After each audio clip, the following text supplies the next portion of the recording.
Station, this is Houston. Are you ready for the event? You bet, we're ready. JSC PAO, this is Mission Control Houston. Please call station for a voice check.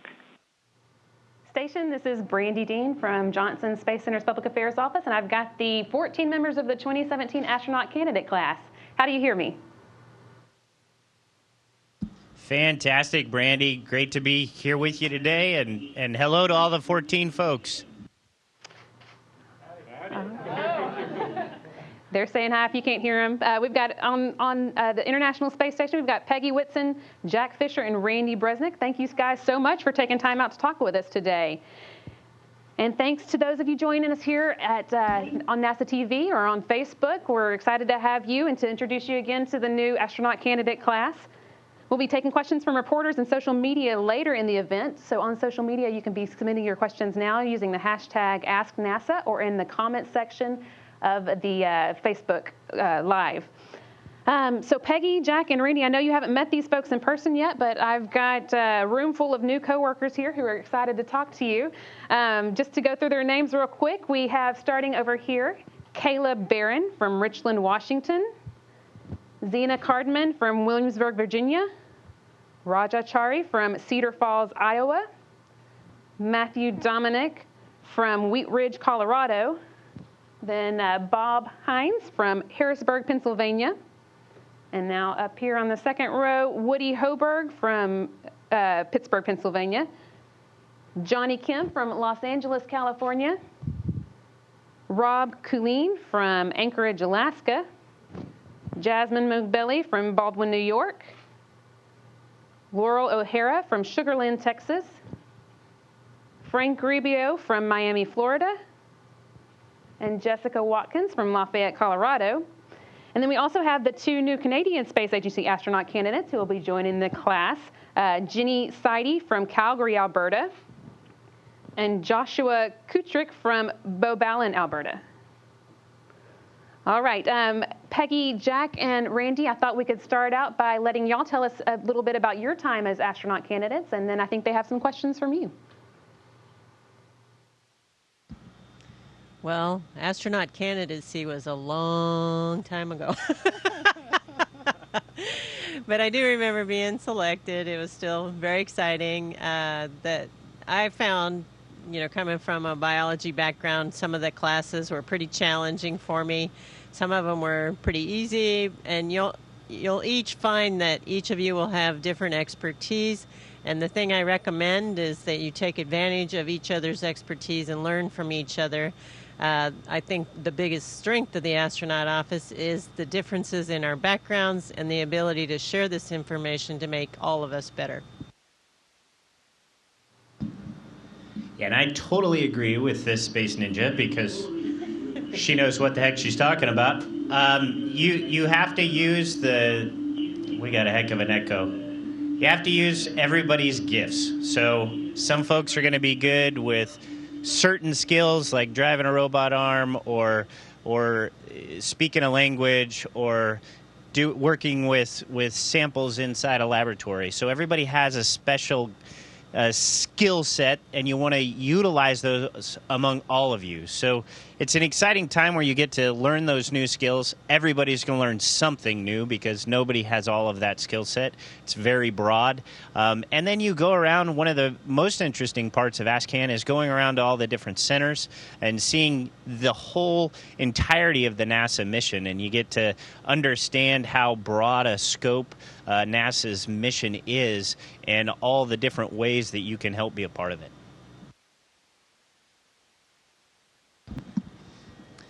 And the part that stands out a great deal for me from my AskCan training was that you mentioned the varied backgrounds, but that we all ended up at the same place where we were all flying in T-38s, operationally proficient. We were all trained to be able to do the science experiments. We were able to do the hardware experiments, understand astrophysics. And even from all the different backgrounds where we had astrophysicists to educators to pilots to medical doctors, we were all able to come together and train to be able to do this same stuff. And it's neat how the different skill sets allow you to contribute to that end state. All right, that sounds like some good advice to start out with, and I think y'all have some questions. Who's volunteering to go first? You might say your name so they know who they're talking to. Hi, everyone. This is Johnny Camp. And one, thank you for your time and speaking with us. And as you may already know, ASCAN Day 1 training was yesterday for us, and we were fortunate enough to have a solar eclipse. And we are wondering what it was like for you.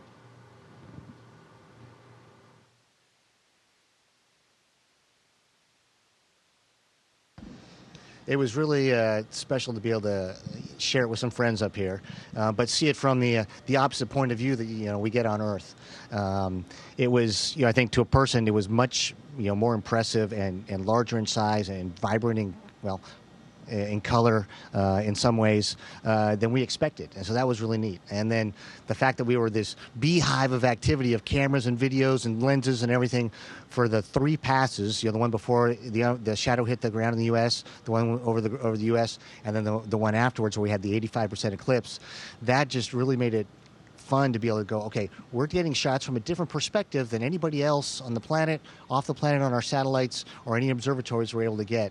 And hopefully that was useful to you guys to be able to share in the experience from what it's like from low Earth orbit.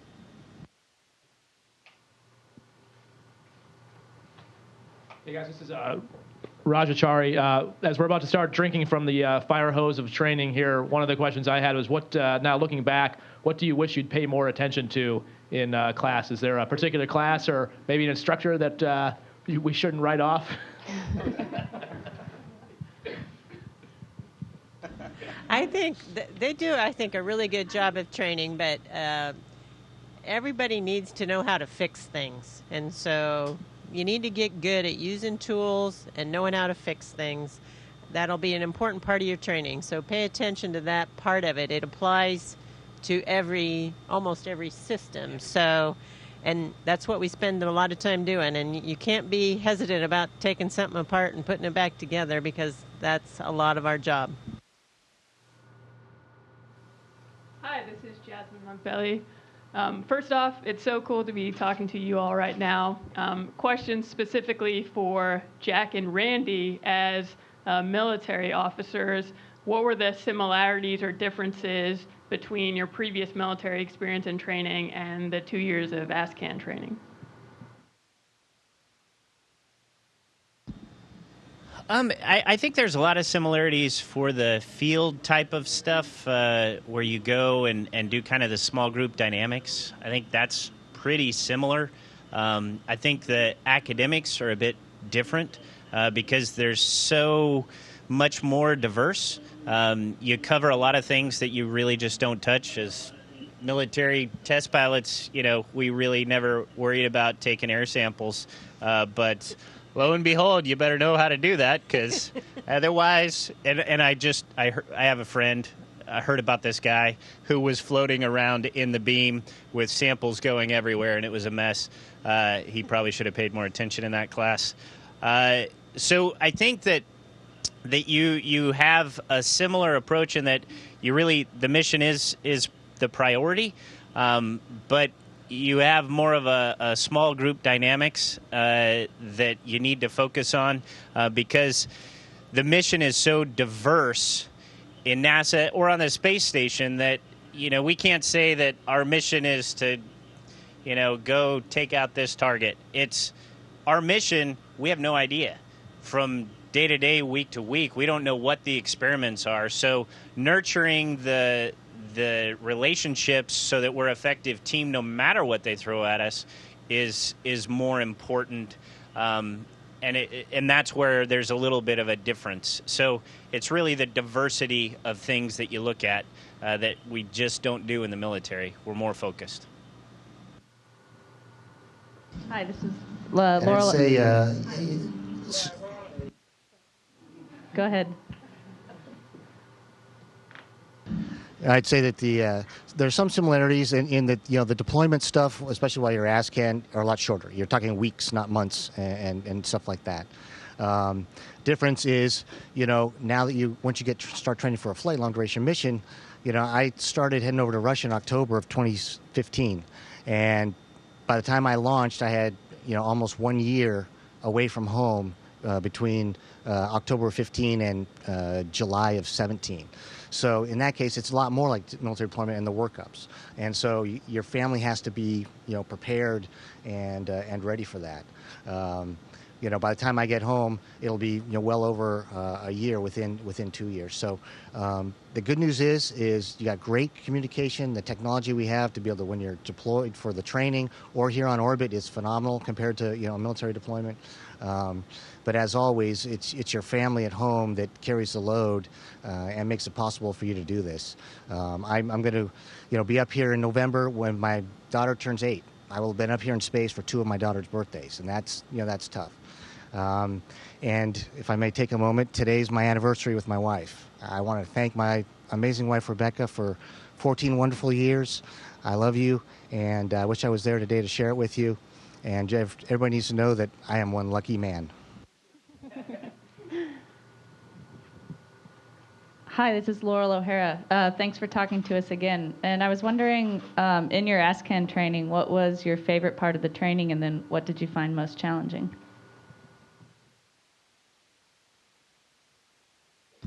My favorite part, I think, was flying T-38s. I think that was very, interesting, fun, challenging. I really enjoyed that. And I really enjoyed also the EVA training. Again, challenging, but it makes you feel like, hey, I might be an astronaut someday. The worst part for me, the most challenging, difficult, not in a positive way, was Russian language. I just I'm still searching for the language center in my brain, and we really haven't connected well. So it's something that I will always struggle with, and it's just it doesn't come easy for me, and I spend a lot of time on it in order to be able to get by.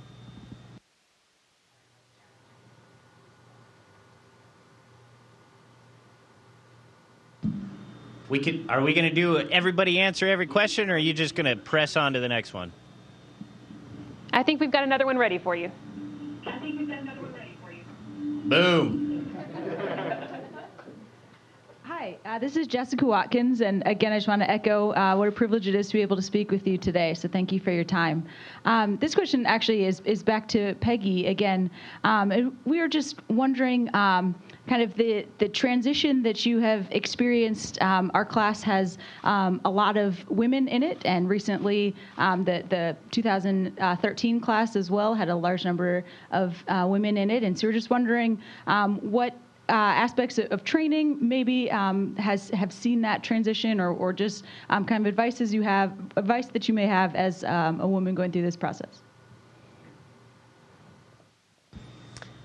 Well, I think my advice to you as women and to any of you candidates is really you've got to work hard. And I think that the most important thing that you're going to find in the first few years, but actually in your career as a whole, is that, there's a lot of things you won't understand, but it's okay to ask questions to a point. There is a limit. But understand and make your ideas known as well too, because once you have a feel after you've gone through for a year or two and you figure out what's happening and what's going on, you'll be seeing things that you're thinking, well, why don't we fix this, or why don't we fix that? Well, take some responsibility and help people fix it. Come up with solutions, and don't be the person that's just always asking, why don't we? Be the person that helps find answers, helps find solutions, helps find the better way to get things done. And I think it doesn't matter what your sex is, you'll do well in that situation. This is Kayla Barron. Thanks for your time this morning. You guys touched on the importance of teamwork, and one of the most exciting things about this week for us, I think, is having Jenny and Josh here in our class being complete. I was wondering if you guys had any advice on working with our international partners, or any fun anecdotes about getting used to those new relationships.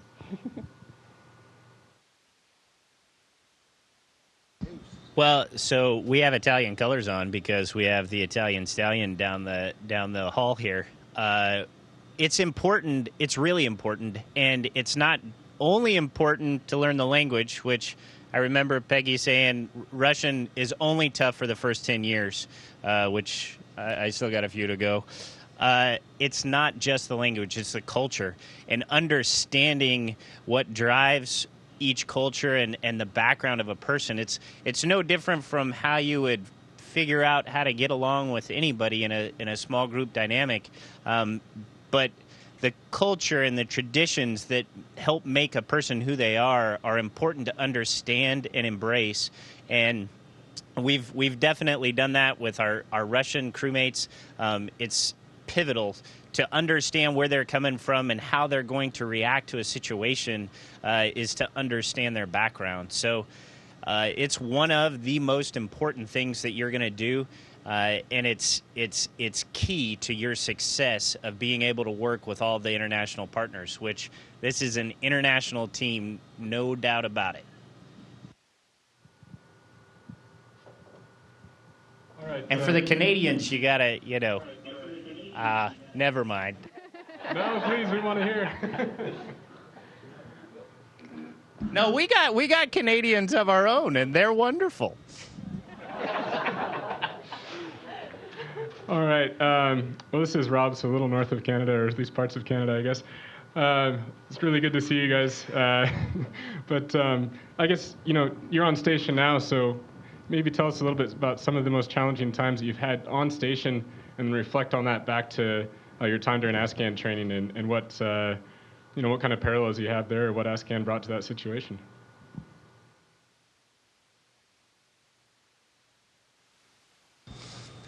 I think. I had to live with me for 2 months.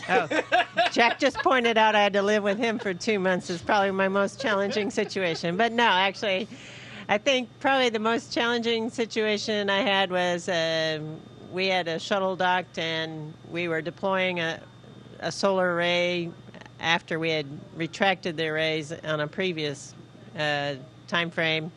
And during the deploy, we tore it, the array, and we had to come up with a plan. The ground team did a phenomenal job. They came up with a plan to fix it, but in that course of the 4 days, and we had some of the most sporty robotics going on.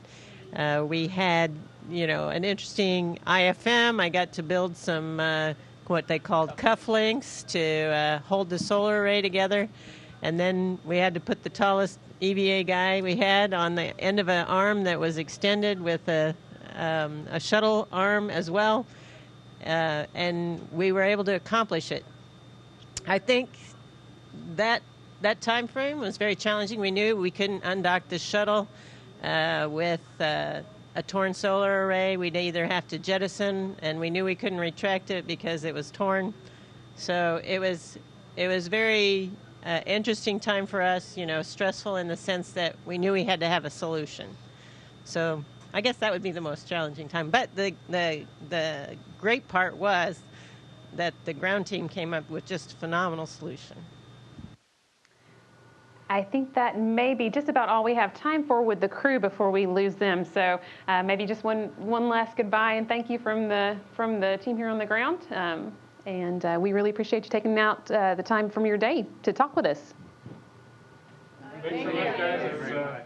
Well, thanks for having us, and good luck to you in your careers. And we can't wait to meet you when we get home. Station, this is Houston ACR. That concludes the event. Thank you, JSCPAO and all NASA astronaut class of 2017 participants. We are now resuming operational audio communications. Great job.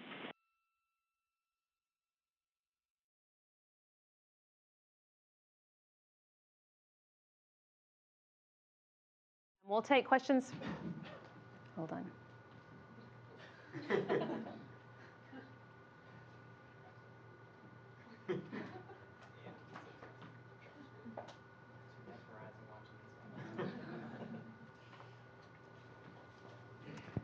Okay, so now we are going to take some time for you to ask these guys questions, get to know them a little bit better as well.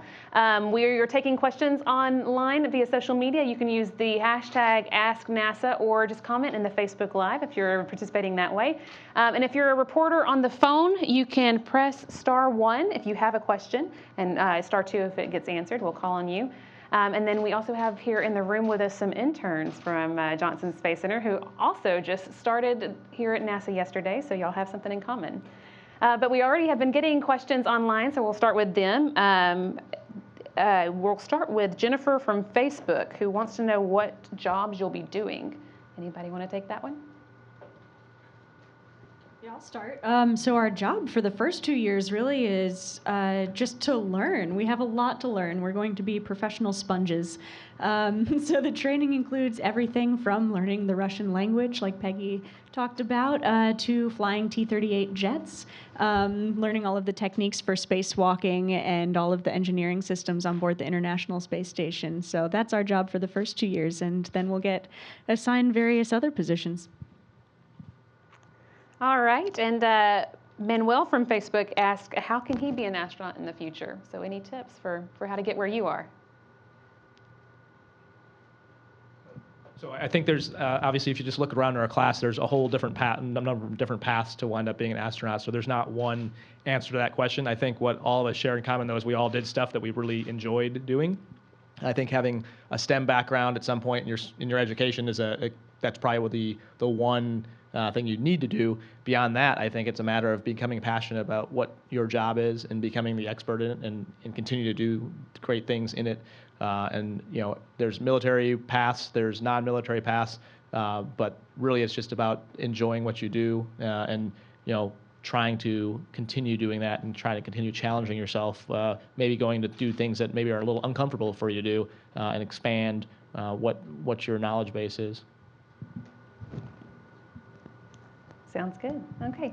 Let me know if you have a question here in the room, and we'll get a microphone around to you. But while you're thinking about it, another question from Facebook.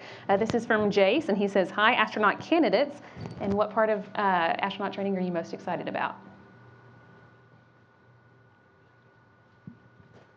Matthew Dominic here. Really excited about hopping in the pool and simulating spacewalks and just working with teams of people as we try and solve problems here on Earth and train and get better at doing spacewalks for when we do it for real. Okay. All right. Looks like we have a question here in the audience. I can get a microphone coming around to you.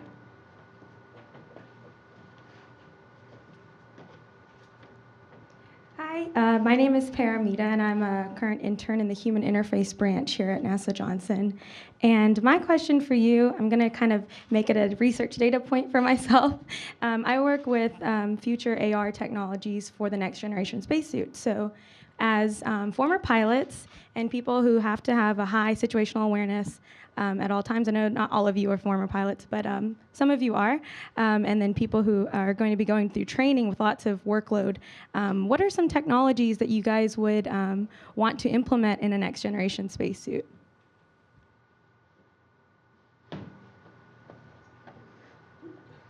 So coming from the F-35, there was a number of, so one of the challenges is the right mix of autonomy and human interface. And so that's still an ongoing, and as obviously you're doing, an ongoing area of research. I think some of the successful things have been, the more you can keep in what's the conscious field of view, so whether that be a helmet or eye trackers, 360-degree audio is a huge tool, so using your ear the way it was designed to and knowing exactly where sound is coming from as you're simulating sounds is a useful tool. And then some of the technology I know NASA is developing with checklist assistance, and there's a certain level of automation that can be too much, but a certain level of automation that you want to have happen. And part of that is a personal blend. So one of the things we've struggled with in the Air Force is having to tailor that to different people because everyone's different. So that's got to be part of your solution. It has to be tailorable. It's not all 14 of us are different. So what works for me may not work at all for Xena. And so there has to be some aspect where you can adjust it to the person. One thing that I found interesting is we obviously haven't done any EVAs yet, but the people that have, and when they describe it, they describe it as it's about the same effort as running a marathon, and yet there's no sustainment really built into it as far as hydration and fuel. And yet nobody goes out and runs a marathon without hydrating and eating every couple miles. And so something that does that while maintaining the integrity of the spacesuit, I think would be an interesting thing to look at. All right, I have another question from Facebook. This one's kind of interesting. What do you think your number one quality that attracted the NASA selection board was, and how did you highlight it on your resume or as you were doing your interviews? I know the process also was a little different for the Canadians as well, so maybe we can get NASA's perspective and a Canadian perspective. So I think, again, the Canadian process is a little different than the American process, but I can speak to my experience. And probably the thing that I hope stood out during our selection was determination and resilience, because you're really put through your paces in the selection process, and something that I pretty much continually try to do is just not give up. I knew that if I dropped something, someone on my team was going to have to pick it up, and that was really important to me, to not make their journey more difficult, and to just put everything that I had into it. So I'm hoping, and I'm not sure, I can't comment on whether it did or not, hopefully it did because I'm here, but that determination and really being able to do that repeatedly, so resilience for me, I hope, shone through. I would offer up similar things from my experience. I'd say, add on something that Raja said previously, we're all from different backgrounds. I think that's something that stood out in our case. You could almost call it an openness to new experience. So it's the fact that whatever your background is, you've always demonstrated an eagerness when faced with new tasks, new challenges, to really dive into them headfirst and to go through what you have to go through to get really, really good at whatever it is that you're interested in and whatever it is that you're doing. Because here, starting these 2 years with this group, it's all new. And there's, you don't go to university anywhere before this to learn how to be an astronaut. So that's pretty important. And just a reminder for reporters who are on the phone, you can press *1 if you have a question to let us know, and we'll come to you. But I think we have a question now from Mark Haro here in the room. And Mark, if you can address it to a particular person so they know who should answer it, that'd be great. Yeah, I'm going to fail at that part. This is Mark Haro from Aviation Week. I found the last comment very interesting about your backgrounds. And so my question is this. Some military, some scientists, some engineers. How are you going to stay in touch with your core professions now that you're astronauts? Or do you feel comfortable that you can sort of let go of that at this point? Thanks. This is Bob Hines talking to. I think that's a great question, and that's something that we're challenged with in the astronaut office. I've been here for 5 years, and so I've seen this a little bit. Still from the outside looking in, so I'll see it from a different perspective now. But I think the great thing with NASA and the astronaut office is one of the big things we do is outreach. We tend to do that a lot to school-age kids and things like that, but one of the other aspects of that is getting to talk to the professionals that are out there and the other entities that touch the technologies that we'll be doing or that we need developed in order to help us out. And so that's pretty huge. But also going back to the communities where we all come from, and that's really important. It gets more and more challenging as our numbers as an astronaut corps get pretty small. But fortunately, I think our class is going to be like 25% of the astronaut office by the time we're done. So hopefully we'll help the cause to that, and we'll be able to move forward and really help the outreach process here at NASA. All right, and we've got another question here. Hi, my name's Holly. I'm interning here at Johnson. I have a question for the women.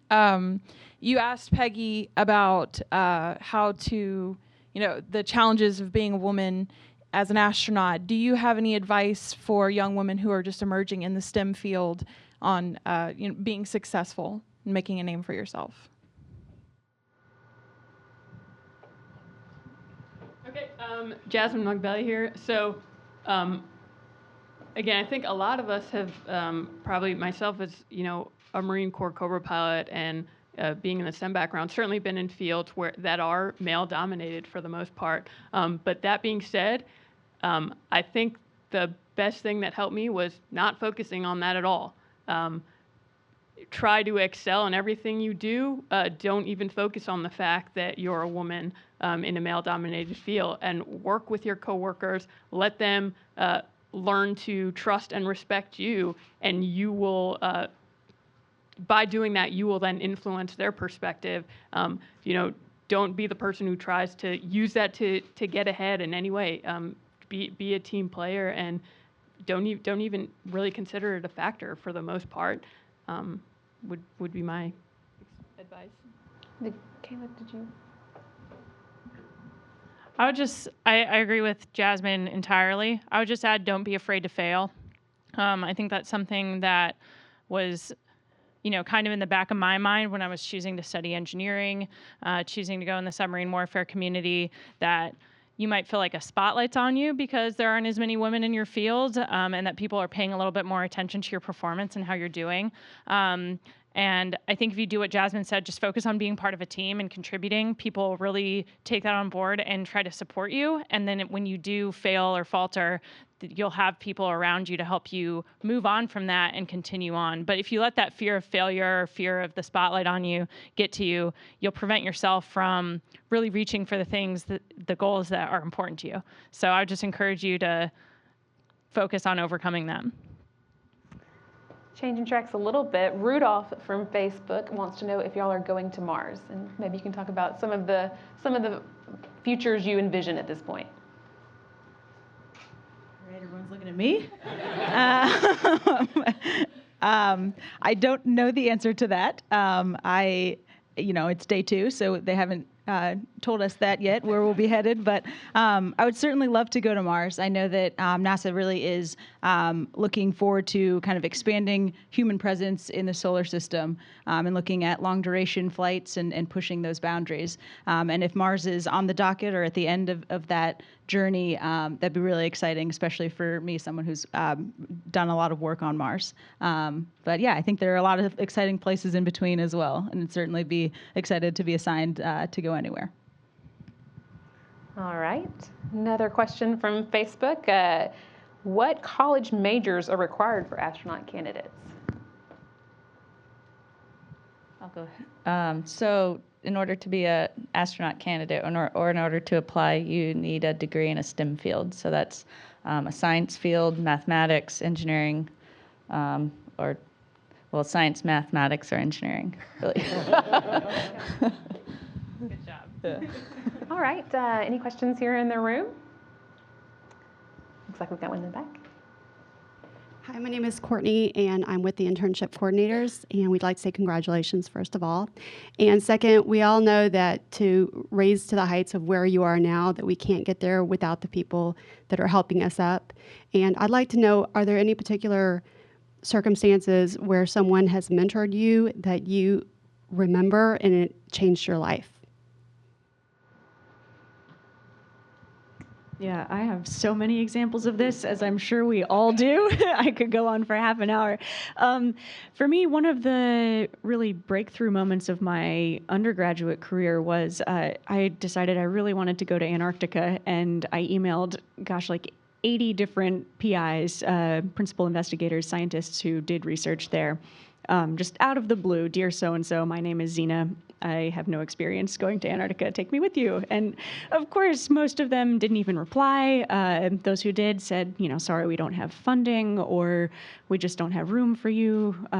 You're an undergrad. But actually, a couple of them said yes. They took a chance on someone they'd never met and were willing to work with in undergrad. And so that's been something I've tried to pay forward in my short career.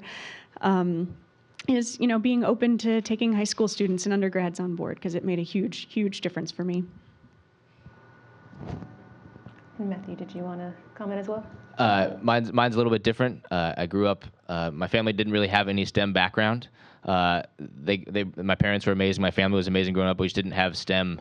Nobody had that field. Like, I did STEM as a child, and growing up, my parents provided all those things, but nobody in my family was in a STEM field at all. And I actually showed up to college wanting to be a political science major, and somebody told me, "Hey, well, you did well in math and science growing up. Why don't you become an engineer?" And I thought engineers drove trains. So he gave me an assignment to go look it up and figure out what it was, and I ended up becoming an electrical engineer as an undergrad. And that person, that mentor, changed my life. I actually ended up looking him up in the phone book like 6 or 7 years later and just calling him and saying, thanks. Like, hey, do you remember me from 7 years ago? You told me that engineers can build things. They don't just drive trains. Good advice, yeah. All right, so Christopher from Ann Arbor, Michigan wants to know, are you being trained for the space station or other missions? I know you're just starting your training, but hopefully you know a little bit about what to expect now. I guess the answer is yes. This is Bob Hines, by the way. Yes, we're being trained for the space station, but I guess I've been quoted somewhere as saying the space world is our oyster right now. So we're at a very unique time, I think, in the space program, and it's pretty unique. You know, if you look at the history of the space program, it's been very linear up to this point. It's been Mercury led to Gemini, led to Apollo, which led to the shuttle, and now our class is unique in we potentially have the opportunity to be on any of 5 different vehicles between the Soyuz and the space station, which are currently out there now. Boeing and SpaceX are building a couple of vehicles. And then we've got the Orion and SLS coming down the pipe as well. So looking at the timing for all of that stuff, any of us would be thrilled to get on any one of those vehicles out there. I don't think anyone's going to turn down a space flight. Anyone? So yes, we're being trained. Initially on space station, we'll learn all the systems because a lot of the work that we'll be doing immediately following ASCAM will be directly supporting the space station mission. But in terms of space flight assignments moving forward, we could go anywhere. And it's an amazing thought to sit here and be able to say that. So we're obviously all super excited about the opportunity. All right. I think we have time for one more question here in the room, if you've got one. Looks like there's a question here. Hi, my name is Emily Malden. I just want to start by saying congratulations, and I'm excited to be here with you guys. I was wondering what experiments or pieces of technology you are looking forward to most, either during your training or while you're up in the ISS in zero gravity. What are you looking forward to most with technologies and experiments?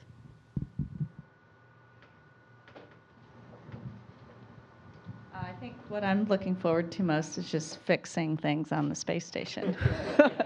I'm an engineer and a technician before this, and that's what I really like doing. So when things break and you have to go fix them, that's what I'm probably most excited about. All right. Go ahead. Oh, yeah, sure.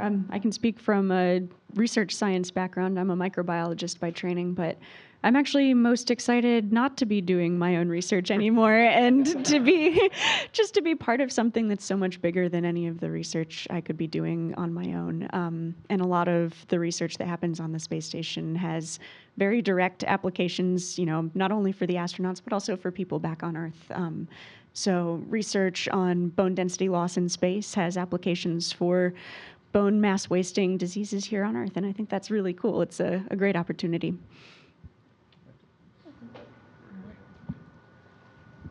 I guess we're all excited about technology. So as a hobbyist pilot, but with a non-military background, I think I'm really excited about getting in some really high-performance airplanes like the T-38, learning from my colleagues who have a huge amount of flight experience, and just becoming more solid as a pilot. And then I'm an engineer as well. My name is Rob. I'm an aerospace engineer the last 6.5 years, but I come from a materials science and a mechanical engineering background. But you know what? Kind of like Zena was saying, I'm really looking forward to doing things outside of my field. So I'm actually really psyched about the biology stuff. I kind of missed that from college. And with my material science background, actually, I think there's probably some bridging to be done there between biology and material science.